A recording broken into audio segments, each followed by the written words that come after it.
Biz aytkanбыз.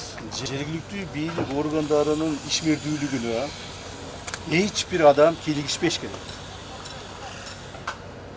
Башка тараптан, со стороны да, бирөөлөр кийлигишпеш керек.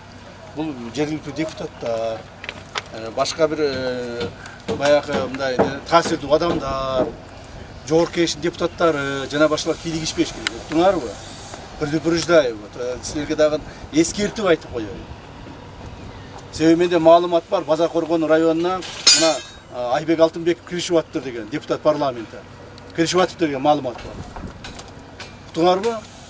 Жакындатпагыла. Эгерде силерди укпай эле ошол депутаттар кийлигишип, ар жактан бир жактан бирөө кийлигишип атса, анда кайрылгыла мына. Мына органы безопасности. Вот как раз булардын жумушу. Кайрылгыла. Бизге мына ол депутат жаныбызды койбой атат. Тиги жумушка кой деп атат. Тиги жумуштан ал деп атат, иштетпей атат деп турган кайрылгыла, биз жардам беребиз. Туурабы? Уктуңарбы? Ошон үчүн мен дагы бир жолу силерге айтып коеюн. Бул ошол биздин президентибиздин тапшырмасы да ушундай болду да. Жергиликтүү бийлик органдарына ар жактан кирип, монтип кийлигишип, иштерин жүргүзбөй, аларды кыйнап, менин кадрымды ал, менин кадрымды кой, мен тигини ал, тигини кой деп кийлигишип атыптыр деп айтып атат. Ошого не деп коет, мындай жол бербей.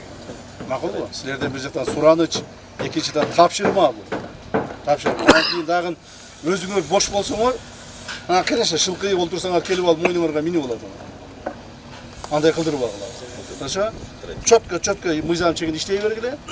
Өзүңөр кадрларды тандагыла, өзүңөр кадрларга жооп бергиле. И өзүңөр да жакшы иштегиле.